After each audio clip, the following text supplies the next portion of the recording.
बिहार के एक गांव में चौक के पास नीम के पेड़ के नीचे रोज की तरह कुसुम का छोटा सा ठेला सजा था। बड़े प्यार से उसने एल्युमिनियम की डेगची में गर्मा गर्म दाल रखी थी। कढ़ाई में सब्जी और तवे में फूली फूली रोटियां बन रही थी। अरे कुसुम बहन, एक प्लेट इधर भी देना, बहुत तेज भूख लग रखी है। अभी देती हूँ भैया। आज दाल में देसी घी और मस्त तड़का मारा है, मजा आ जाएगा। अरे कुसुम बहन, एक बात बताओ, तुम्हारा पति तो शहर के 5 स्टार होटल में शेफ है ना? हाँ भैया, मेरे पति वहीं काम करते हैं, बहुत स्वादिष्ट खाना बनाते हैं। तो फिर तुम भी उनसे कुछ 5 स्टार वाला सीख लो ना, हम गांव वालों को भी थोड़ा विदेशी स्वाद मिल जाए। देखो, बुरा मत मानना बहन, खाना तो बहुत स्वादिष्ट है, पर रोज रोज यही दाल रोटी सब्जी मन थोड़ा ऊब जाता है। कुछ नया हो जाए तो मजा आ जाए। तुम कुछ शहरी भोजन ट्राई करो। अरे भैया, जब वो घर आएंगे ना, तब उनसे 1-2 नई डिश सीख लूंगी, फिर आप सबको खिलाऊंगी। 2 दिन बाद जब कुसुम ठेले पर खाना परोस रही थी, तभी उसने दूर से अनुराग को आते देखा। उसके चेहरे की खुशी देखते ही बनती थी। अरे अनुराग जी, आप अचानक कैसे आए? तुम्हें सरप्राइज देना था, सोचा बिना बताया आ जाओ। पर सब ठीक तो है ना? हाँ, सब ठीक है। चलो ठेला बंद करो, मुझे जल्दी वापस शहर जाना है। कुसुम ने जल्दी जल्दी ठेला समेटा और दोनों घर चले गए। घर पहुंचते ही कुसुम ने गांव वालों की सारी बातें बता दी। सुनिए जी, सब कहते हैं कि मैं भी आपसे 5 स्टार वाली कोई डिश सीख लूं, आप मुझे सिखा दीजिए ना। अभी नहीं कुसुम, अगली बार जब आऊंगा तब सिखा दूंगा, अभी मुझे बहुत जल्दी। कुसुम ने निराश होकर सिर हिलाया।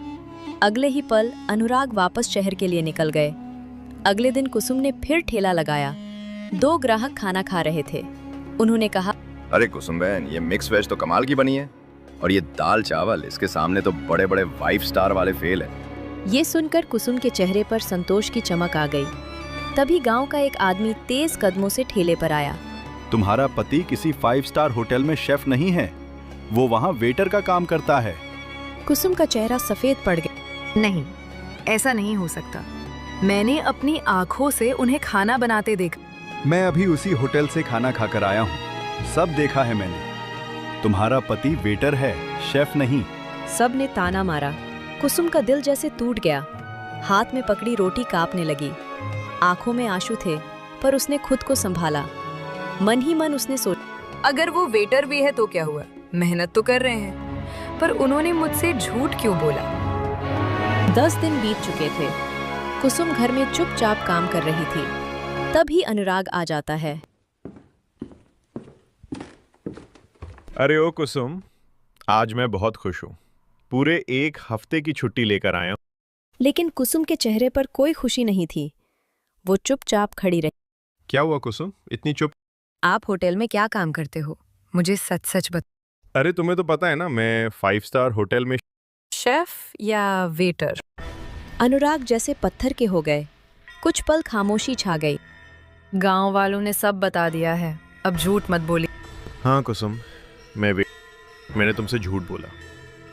मुझे लगा तुम निराश हो जाओगी, लेकिन अब मैंने वो काम छोड़ दिया है। अब मैं तुम्हारे साथ ठेले पर ही काम। ठेला भी पहले जैसा नहीं चल रहा, सबको अब 5 स्टार वाला खाना चाहिए। उसकी चिंता मत करो। आते समय मैंने अपने एक दोस्त शेफ से कुछ डिश सीख ली है। 1 मिनट रुको, मैं अभी आता। वो रसोई में गए। कुछ ही मिनट में वो पलेट लेकर बाहर आए। कुसुम ने आश्चर्य से पूछा, ये कौन सी डिश? अरे ये हमारी वही दाल चावल है, बस 5 स्टार स्टाइल में परोसा गया। अरे वाह, दिखने में तो बिल्कुल होटल वाली लग रही है। बस यही करना है, खाना वही रहेगा, सादा, सस्ता और स्वादिष्ट, लेकिन परोसने का अंदाज बदल देंगे।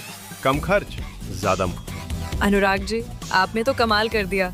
अब हमारा ठेला फिर से अगली सुबह कुसुम और अनुराग दोनों ने ठेला उसी नीम के पेड़ के नीचे लगाया।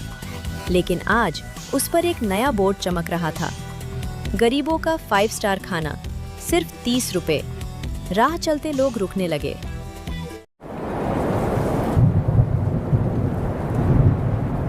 गोपालगंज में पवन नाम का एक आदमी रहता था। गोपालगंज में ठंड का ऐसा कहर था कि खून भी जम जाए, और ऊपर से पवन के घर में गरीबी ने बुरी तरह अपना डेरा जमा रखा था।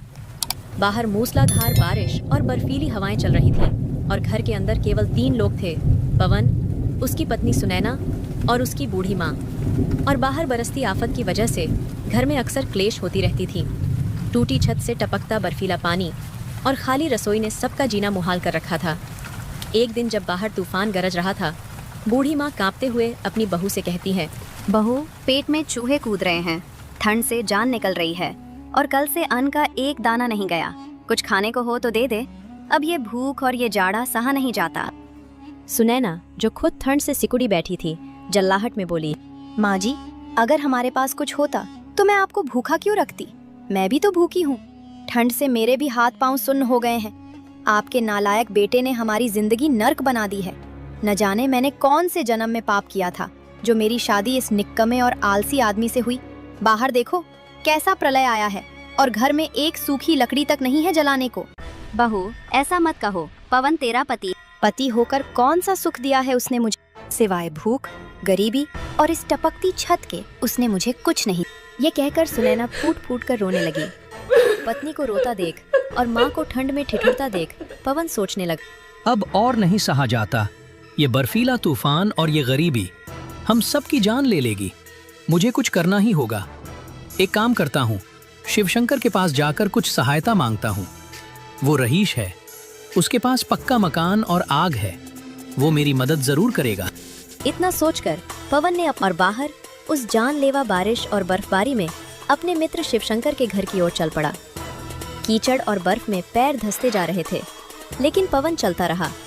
जब पवन कांपता हुआ शिवशंकर के विशाल और गर्म घर पहुंचता है, तो पवन की हालत देखकर उसका मित्र शिवशंकर अलाव के पास बैठे बैठे पूछता है, क्या बात है पवन, इस प्रलय जैसी बारिश में तुम यहाँ क्यों आए हो? तुम्हारा चेहरा क्यों उतरा हुआ है? क्या बताऊं शिवशंकर, गरीबी और इस मौसम की मार ने कमर तोड़ दी है। घर में खाने को दाना नहीं है, छत टपक रही है, हर दिन घर में चिकचिक रहती है। गरीबी ने जैसे चैन सुकून सब छीन लिया है। अगर तुम थोड़ी सी मदद कर दो तो शायद हम इस ठंड में मरने से बच जाएं। कम से कम घर में थोड़ी शांति तो आ जाएगी। देखो पवन, मैं तुम्हारी कोई मदद नहीं कर सकता। मैं पहले ही धन से कई बार तुम्हारी मदद कर चुका हूँ। तुमने आज तक मेरा एक भी सिक्का नहीं लौटाया। ऐसा कब तक चलेगा? तुम कोई काम धंधा क्यों नहीं करते? जब तुम्हारे पास धन खत्म हो जाता है तो तुम इस तूफान में भी मेरे पास चले आते हो। मैंने दोस्ती का लिहाज किया, लेकिन अब बहुत हुआ। मैं तुम्हें एक फूटी कौड़ी नहीं दूंगा।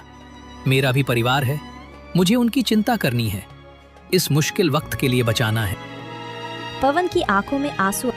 इसका मतलब तुम मेरी मदद नहीं? नहीं, बिल्कुल नहीं। मुझसे भीख मांगने से अच्छा है कि तुम इस मौसम का सामना करो, कुछ मेहनत मजदूरी करो और अपने परिवार का पेट पालो। अब जाओ यहाँ से, मेरे घर में गीले पैर मत आए। अपने मित्र शिवशंकर की बात सुनकर पवन का मुंह लटक गया। बाहर बिजली कड़क रही थी और वो निराश होकर वापस ठंड और बारिश में अपने घर की ओर चल दिया। बस शिवशंकर से ही उम्मीद थी, वही मुझे इस मुसीबत से निकाल सकता था। लेकिन अब वो उम्मीद भी इस बर्फ में दफन हो गई। अब मैं क्या करूं? सुबह से पेट खाली है और ठंड हड्डियों को गला रही है। ये सोचते सोचते पवन घर पहुंच जाता है। उसे बहुत जोरों की भूख लगी थी और ठंड से शरीर कांप रहा था। इसलिए वो अपनी पत्नी सुनैना से कहता है, सुनैना, जल्दी से कुछ गर्म खाने को ले आओ, या कम से कम गर्म पानी ही दे दो। शरीर में अब जान नहीं बची।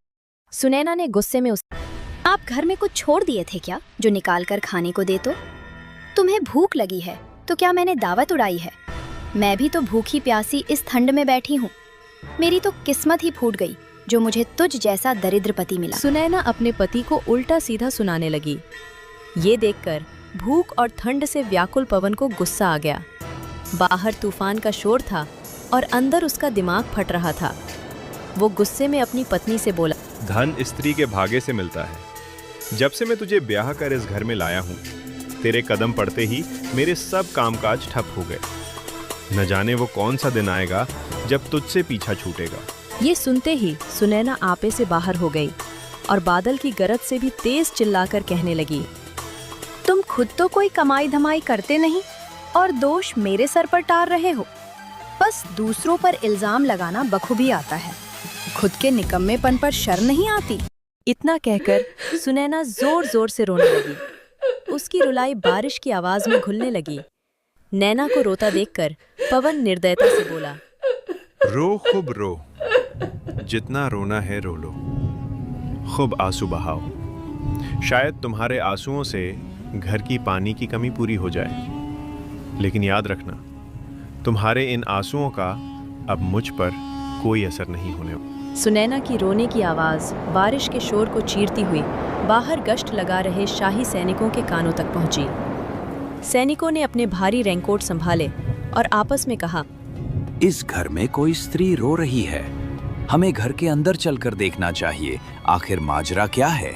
दोनों सैनिक बगैर इजाजत के पवन के घर का दरवाजा धक्का देकर अंदर घुस जाते हैं।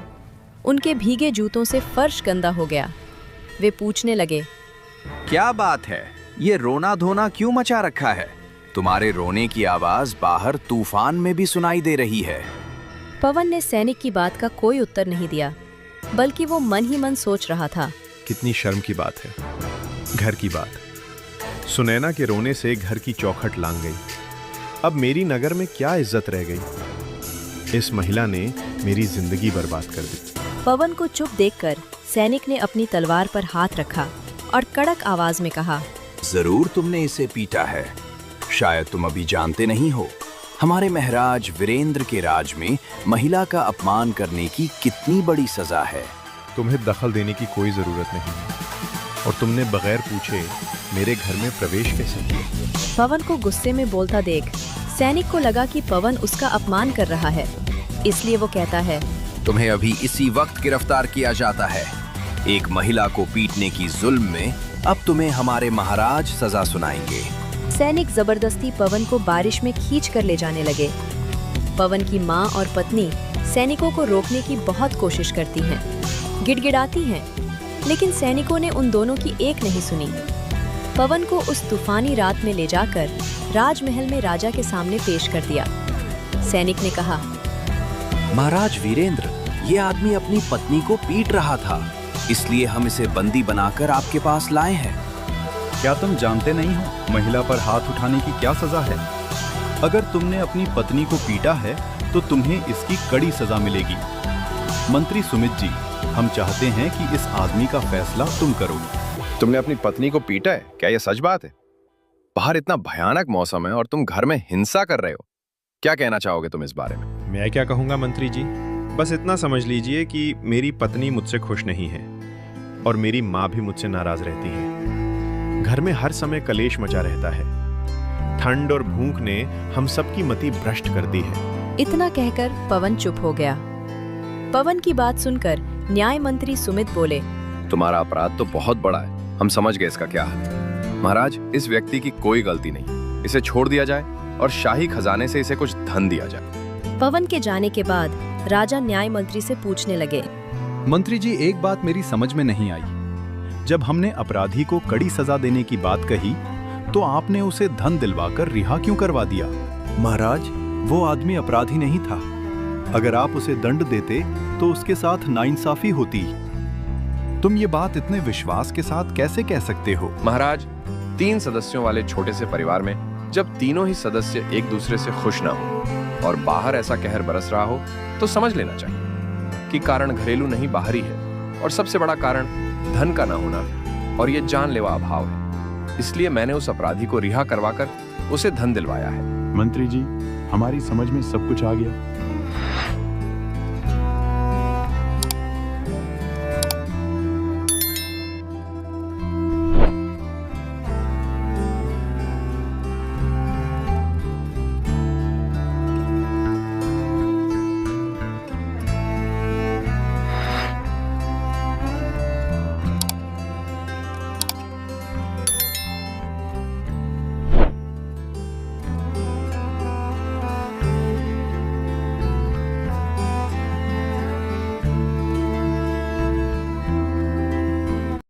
ये कहानी है एक छोटे से गांव में रहने वाले गरीब किसान अर्जुन की, जिसने अपनी बीमार मां के इलाज के लिए अपनी पूरी जिंदगी मेहनत मजदूरी में दे दी। एक दिन अर्जुन खेतों में काम कर रहा था। अरे भाई अर्जुन, ठंड दिन ब दिन बढ़ती जा रही है, मुझसे तो अब काम किया नहीं जा रहा। क्या कर सकते हैं रमेश, काम तो करना होगा ही। काम नहीं करेंगे तो घर में चूल्हा कहाँ से जलेगा। तुम आसपास के कुहासे को देख रहे हो? इस मौसम में तो घर से निकलने की भी हिम्मत नहीं होती। और एक तुम हो, इतनी फुर्ती से काम करते हो, वो भी बिना गर्म कपड़े पहने। मुझे काम करते समय ठंड का आभास नहीं होता।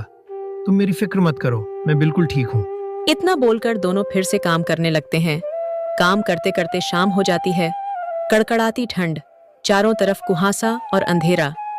ठंड इतनी ज्यादा कि शरीर के साथ साथ रूह भी कांप जाए। अर्जुन, आज का काम तो हो गया, चलो अब घर चलते हैं। तुम जाओ, मुझे थोड़ा और काम करना है। इस साल मुझे कम से कम इतनी फसल उगानी है कि मैं अपनी माँ का इलाज करा सकूं। पर भाई, तुम ऐसे कम कपड़ों में इस जालिम ठंड में देर तक काम करोगे तो तुम्हारी तबीयत बिगड़ जाएगी। फिर क्या करोगे? मुझे अपनी नहीं, अपनी माँ की चिंता है। इस साल कुछ भी हो जाए, मैं अपनी माँ की बीमारी ठीक करा कर ही रहूंगा। चलो ठीक है, तुम काम कर लो।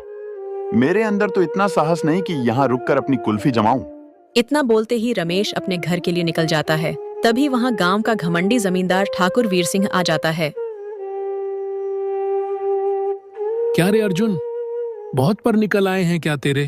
क्या हुआ ठाकुर साहब, मैंने क्या गलती कर दी जो आप ऐसा बोल रहे हैं? तूने इस महीने का कर क्यों नहीं चुकाया? बहुत हिम्मत हो गई है ना तेरी, जो मुझसे बगावत पर उतर आया है। ऐसी बात नहीं है ठाकुर साहब, मैंने तो आपका कर चुकाने के लिए बचत की थी, पर इस घमासान ठंड के कारण वो पैसे मैंने अपनी माँ के गर्म कपड़ों में खर्च कर दिए। लेकिन आप जरा भी फिक्र मत कीजिए, मैं बहुत जल्द आपका उद्धार चुका दूंगा। तेरी गरीबी या मजबूरी से मुझे कोई लेना देना नहीं। तूने ये सोचा भी कैसे कि तू मेरे पैसे खर्च कर देगा और मैं कुछ नहीं कहूंगा? पर ठाकुर साहब, मैंने वो पैसे अपने मतलब के लिए खर्च नहीं किए, बल्कि अपनी माँ की सेहत के लिए इस्तेमाल किए। आप मेरा यकीन कीजिए, मैं 2-3 दिनों में आपको दुगना लौटा दूंगा। दुगनी कीमत तो मैं लूंगा ही, ताकि तुझे सबक मिले। पर जब तक तू मेरे पैसे नहीं लौटाता, तू खेत में काम नहीं करेगा। जिस दिन पैसे होंगे, उसी दिन खेत में कदम रखना। अर्जुन रोते हुए ठाकुर वीर सिंह के आगे बहुत गिड़गिड़ाता है, लेकिन जमींदार का दिल एक पल के लिए भी नहीं पसीजता। चल भाग यहाँ से, ये तेरी समस्या है, मेरी नहीं। मैंने जो कह दिया सो कह दिया। मेरे खेत से अपने मनहूस कदम दूर कर। अर्जुन निराश होकर अपने घर चला जाता है, जहाँ उसकी बीमार माँ धीमी आवाज में उससे पूछती है, क्या हुआ बेटा, तेरा चेहरा इतना उतरा हुआ क्यों लग रहा है? सब ठीक तो है ना? कुछ भी ठीक नहीं है माँ, मैं किसी लायक नहीं हूँ। न मैं तेरा इलाज करा पा रहा हूँ, न तुझे 2 वक्त की रोटी खिला पा रहा हूँ। पर तू ऐसी निराशा भरी बातें क्यों कर रहा है? खेती अच्छी नहीं हो रही क्या? इस बार मैंने समय पर ठाकुर साहब को कर नहीं दिया, इसलिए उन्होंने मुझसे खेत छीन लिया है और कहा है कि जब तक मैं पैसे नहीं लाऊंगा, वो खेत वापस नहीं देंगे। बेटा, तू फिक्र मत कर, सब ठीक हो जाएगा। एक काम कर, तू जो मेरे लिए दवाइयाँ लाया है, उन्हें दुकान में बेच दे और उस लालची जमींदार का कर्ज चुका दे। नहीं माँ, मैं तेरी सेहत के साथ खिलवाड़ नहीं कर सकता। वैसे भी इतनी ठंड बढ़ गई है, तेरी तबीयत और ज्यादा बिगड़ती जा रही है। तेरे लिए दवाइयाँ बहुत जरूरी हैं। इसकी फिक्र मत कर माँ। अभी ठाकुर साहब गुस्से में हैं। मैं 2 दिन बाद फिर से उनसे सिफारिश करने जाऊंगा, शायद तब वो हमारी हालत समझ लें। इतना कहकर अर्जुन रसोई में चला जाता है। वो अनाज ढूंढता है, लेकिन कहीं भी अनाज का एक दाना नहीं मिलता। वो वापस माँ के पास आता है। माँ, रसोई में तो कहीं भी अनाज नहीं है। लगता है राशन खत्म हो गया। तू सारा दिन खेत में रहता था और मैं बीमारी में चारपाई पर पड़ी रहती थी। मुझे पता ही नहीं चला कि अनाज कब खत्म हो गया। अच्छा, तू मेरा इंतजार कर, मैं पास की किराने की दुकान से अनाज ले आता हूँ। अर्जुन तुरंत अनाज लेने के लिए निकल पड़ता है। रास्ते में उसे एक बुजुर्ग आदमी कड़ाके की ठंड में जमीन पर बैठा ठिठुरता हुआ दिखाई देता है। अगला पार्ट देखने के लिए सब्सक्राइब करें, जल्द ही अगला पार्ट आने वाला है।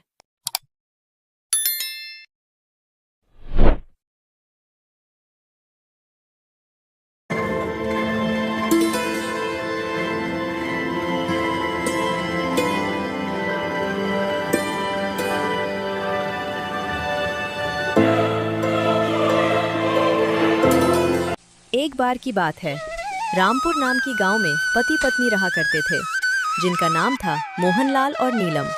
दोनों की शादी को सालों बीत चुके थे, लेकिन उन्हें अभी तक कोई संतान नहीं थी और दोनों बहुत गरीबी में जीवन व्यतीत कर रहे थे।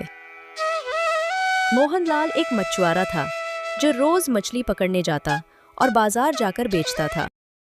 नीलम, सुनती हो? मैं मछली पकड़ने जा रहा हूं। जी ठीक है, जाइए। क्या बात है नीलम, आज तुम कुछ उदास लग रही हो, कोई बात है? क्या बताऊं, ये तो रोज का ही हो गया है। रोज आप मछली पकड़ने जाते हैं, कभी मछली हाथ लगती है तो कभी नहीं, और जब भी लगती है थोड़ी बहुत ही लगती है, जिसमें बस हमारे घर का ही गुजर बसर हो पाता है। सालों से हम यही तो करते आ रहे हैं, पता नहीं कब तक गरीबी में ऐसे ही जीवन जीना पड़ेगा। ऊपर वाला जब परीक्षा लेने आता है तो मुसीबतें चारों ओर से आने लगती हैं। हमारी शादी को पूरे 10 साल हो चुके हैं, लेकिन अब तक हमें कोई संतान नहीं। ना हमारी गरीबी दूर हो पा रही है और ना ही हमें संतान का सुख मिल पा रहा है। मुझे पहले लगता था कि ये सब जल्दी ठीक हो जाएगा, भगवान एक ना एक दिन जरूर सब ठीक करेंगे, लेकिन अब तो सब्र का बांध टूट रहा है। अब ऐसा लगने लगा है कि ये सब कुछ ऐसे ही चलने वाला है, हमारा कभी कुछ नहीं हो सकता, हमें ऐसे ही जीवन भर रहना होगा। क्या तुम्हें पता है कि गांव की औरतें मेरे पीठ पीछे मुझे बांझ बोलती है, और अगर मैं कहीं से जाऊं तो वे अपने बच्चों को छुपाने लगती हैं। ये सब देख मेरा तो दिल टूट जाता है। नीलम, तुमने इतने दिनों तक इंतजार किया, कुछ दिन और कर लो। यह भी तो हो सकता है ना कि शायद जल्द से जल्द कुछ चमत्कार हो जाए और हमें भी वो सारी खुशियां मिले जिसका हम बेसब्री से इंतजार कर रहे हैं। नीलम, तुमने ये तो सुना होगा ना कि सब्र का फल मीठा होता है।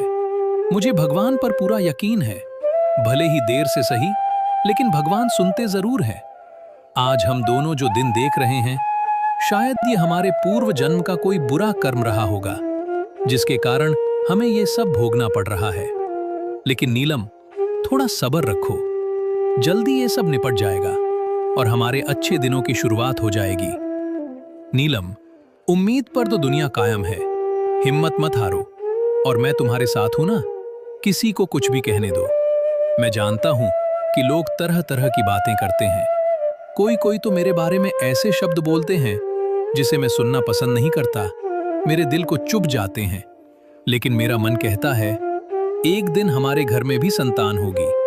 अब वो सब छोड़ो गंगा, मुझे जाने में देर हो रही है, मैं चलता हूं, और तुम भी किसी बात की चिंता मत करो, सब ठीक हो जाएगा, हिम्मत रखो। ऐसे ही दिन बीतते चले जाते हैं। एक दिन मोहनलाल को एक बाबा मिलते हैं। मोहनलाल उनके पास जाकर अपनी समस्या बताता है। बाबा, क्या मेरे नसीब में संतान योग नहीं है? मैं इसी उम्मीद से जी रहा हूं बाबा, और अपनी पत्नी को भी हिम्मत देता रहता हूं कि आज न कल हमारे घर में संतान होगी। लेकिन बाबा, ऐसा कहते कहते सालों बीत गए, लेकिन अभी तक वो दिन नहीं आया। कृपया मुझे एक बार बता दे बाबा, क्या मेरी नसीब में संतान नहीं? बेटा, तुम्हारी मनोकामना पूर्ण हो सकती है, लेकिन उसके लिए तुम्हें एक काम करना होगा। अगर तुम वो काम कर लेते हो तो तुम्हें अवश्य ही संतान होगी। क्या बाबा, मुझे क्या करना होगा? बताइए ना, मैं सब करने के लिए तैयार हूँ। बेटा, अगर तुम कर सको तो पूरे गांव में भंडारा करवाओ और ज्यादा से ज्यादा लोगों को भोजन करवाओ। सभी साधु संत और ब्राह्मण को निमंत्रण दो। अगर तुम ये कर सको तो तुम्हारी मनोकाम जल्द ही पूरी हो जाएगी। बाबा, मैं बहुत ही गरीब आदमी हूँ, मेरे पास तो कभी खुद के खाने के लिए भी बंदोबस्त नहीं हो पाता, तो मैं गांव भर में इतना बड़ा भंडारे का आयोजन कैसे करूंगा? बेटा, अगर कुछ पाना चाहते हो तो उसके लिए तुम्हें कुछ करना भी होगा। अगर तुम दिल से कोई चीज पाना चाहते हो तो तुम्हें उसके लिए मेहनत करनी ही होगी। मैं तुमसे ये नहीं कह रहा हूँ कि तुम आज ही भंडारा करो जब तुमसे बन पाए, लेकिन तुम्हें ये करना होगा, तभी तुम्हारी संतान होगी। वो घर चला जाता है।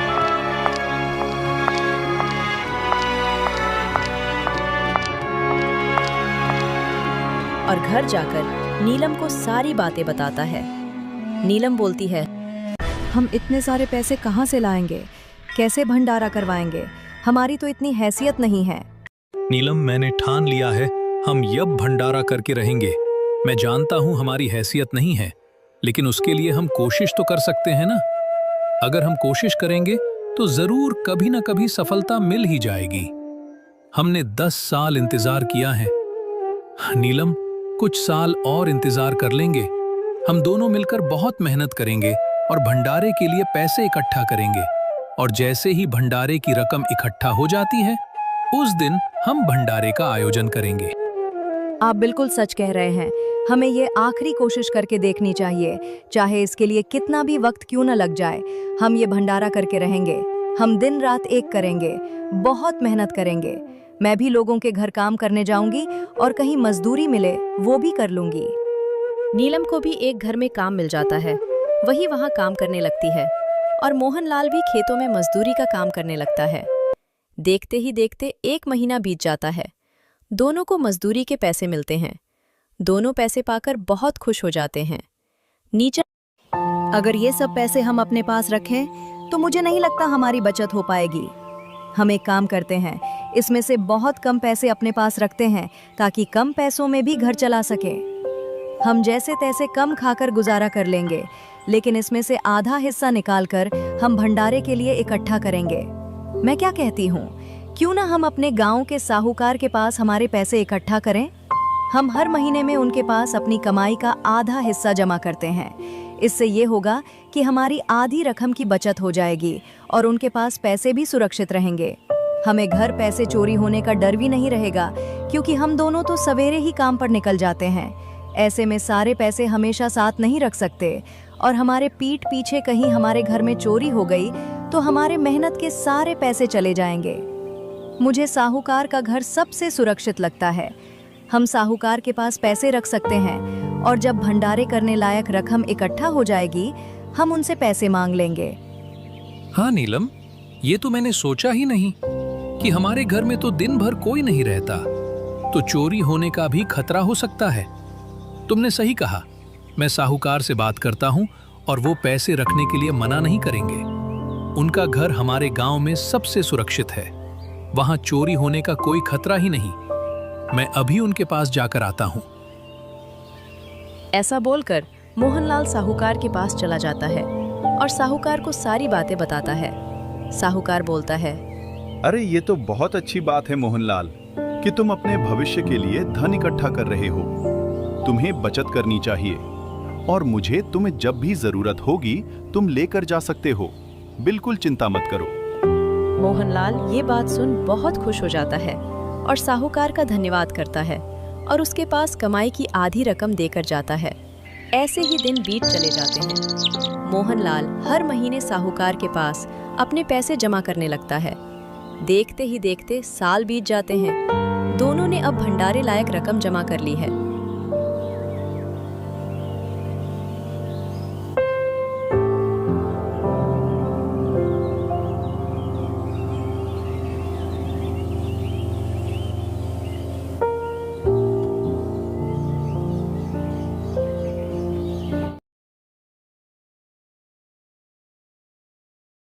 ये कहानी है एक ऐसा लड़के की जो कभी बिस्तर से नहीं उठता था, कैसे सिर्फ 6 महीने में अपनी किस्मत को सोने में बदल गया।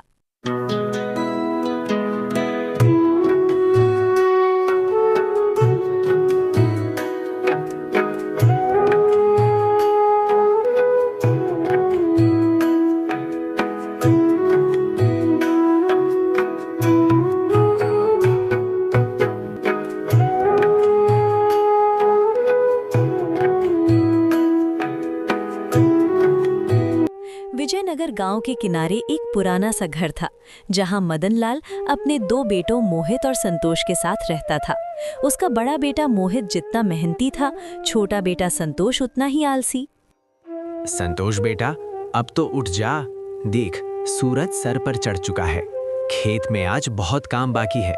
आज तुझे भी साथ चलना होगा। पिताजी, बस थोड़ी देर और सोने दीजिए। रात को नींद ठीक से नहीं आई थी, शरीर टूट रहा है। कल से पक्का मैं जल्दी उठ जाऊंगा। बेटा, ये कल मैं रोज सुनता हूँ, लेकिन वो कल कभी आता ही नहीं। अगर तू आज से नहीं सुधरा तो आगे बहुत मुश्किलें आएंगी।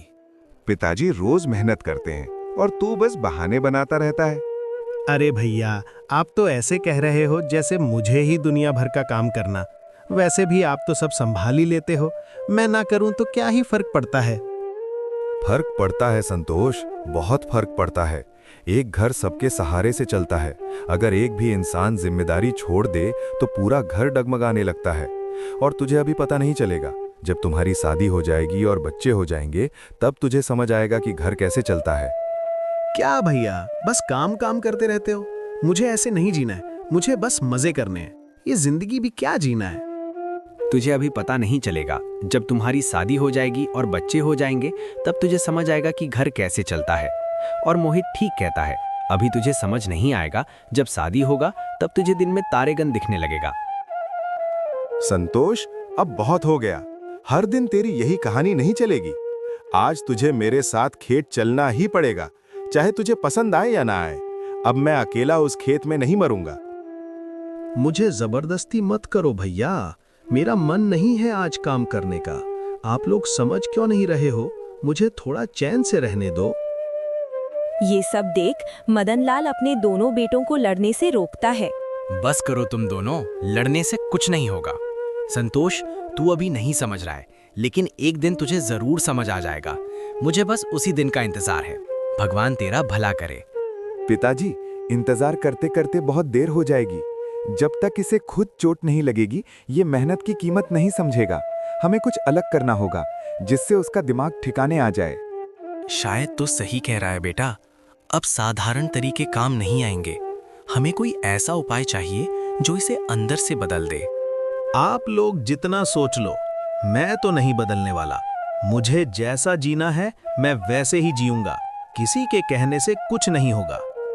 थक हार कर रामदास और अर्जुन मोहन को अपने हाल पर छोड़ खेतों पर निकल जाते हैं।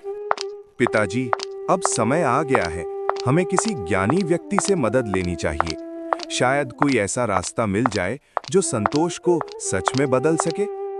हाँ बेटा, अब यही आखिरी उम्मीद है। कहीं ना कहीं कोई ऐसा उपाय जरूर होगा जो इसके जीवन को सही दिशा दे सकेगा, वरना ये अपनी ही जिंदगी बर्बाद कर देगा। अगले दिन मोहित और मदनलाल गांव वालों के बताए एक ज्ञानी महात्मा की तलाश में जंगल की ओर निकल पड़ते हैं। जंगल घना होता जा रहा था। थककर वो एक पेड़ के नीचे बैठ जाते हैं। मोहित बेटा, मन बहुत बेचैन है आज।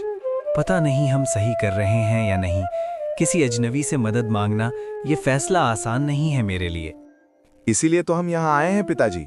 सुना है वो बाबा किसी को मजबूर नहीं करते, बस ऐसा तरीका बताते हैं जिससे इंसान खुद बदलना चाहे। दोनों कुटिया के अंदर जाते हैं, जहां साधु बाबा ध्यान में मगन बैठे थे। प्रणाम बाबा, हम आपकी शरण में एक उम्मीद लेकर आए हैं। हमारे मन में बहुत बड़ी चिंता है, कृपया हमारी मदद कीजिए। मैं जानता हूं तुम क्यों आए हो। तुम्हारे मन की चिंता मुझ तक पहुंच चुकी है। तुम अपने छोटे बेटे के कारण परेशान हो, जो मेहनत से भागता है। बाबा, आपने तो बिना बताए ही सब जान लिया। सच में मेरा छोटा बेटा संतोष बहुत आलसी है। हमने उसे बहुत समझाया, लेकिन वो बदलने को तैयार ही नहीं है। बाबा, हमने हर तरीका आजमा लिया, डांट से, प्यार से समझाया भी, लेकिन उस पर कोई असर नहीं हुआ। अब हमें समझ नहीं आ रहा क्या करें। तुम लोग उसे बदलना चाहते हो, लेकिन क्या तुमने ये सोचा है कि वो खुद बदलना चाहता भी है या नहीं? जब तक इच्छा अंदर से ना हो, बदलाव नहीं आता। बाबा, यही तो हमारी सबसे बड़ी परेशानी है। वो खुद बदलना ही नहीं चाहता। उसे अपने आलस में ही सुख दिखता है। बाबा, हम क्या करें ताकि वो समझ सके? इंसान को समझाने से नहीं, अनुभव से बदलाव आता है। अगर उसे उसके काम का असर दिखे तो वो खुद ही बदल जाएगा। बाबा, आप कहना क्या चाहते हैं? क्या कोई ऐसा तरीका है जिससे वो खुद समझे, बिना किसी जबरदस्ती के बदल जाए? बाबा, कृपया हमें बताइए, कोई रास्ता है तो? ये देखो, देखने में ये कोई साधारण माला दिखती है, लेकिन इसके हर मनके के अंदर चमत्कार छिपा है, जो इंसान के आलस को नष्ट करती है। लेकिन इसका राज हर कोई नहीं समझ पाता। बाबा, ये कैसे काम करती है? क्या ये सच में किसी को बदल सकती है? कृपया हमें साफ साफ बताइए बाबा। जब तुम्हारा बेटा मेहनत करेगा तो इस माला का एक एक मोती सोना का बन जाएगा। लेकिन एक शर्त है, ये माला सोने की तभी बनेगी जब तुम्हारा बेटा 6 महीनों तक कड़ी मेहनत करेगा। बाबा मोहित और मदन लाल को एक लालच दे रहे थे ताकि संतोष लालच में आकर कड़ी मेहनत करना सीख जाए। यही ये उपाय का रहस्य है। वो सोने की माला के लालच में मेहनत करेगा। जब इंसान अपने काम का परिणाम देखता है तो उसे समझाने की जरूरत नहीं पड़ती, वो खुद अपने रास्ते बदल लेता है। संतोष अपने पिता के बातों में आ जाता है और उसे सोने के माल का लालच होने लगता है, जिस वजह से वो 6 महीने बड़ी मेहनत से जी जान लगाकर मेहनत करता है।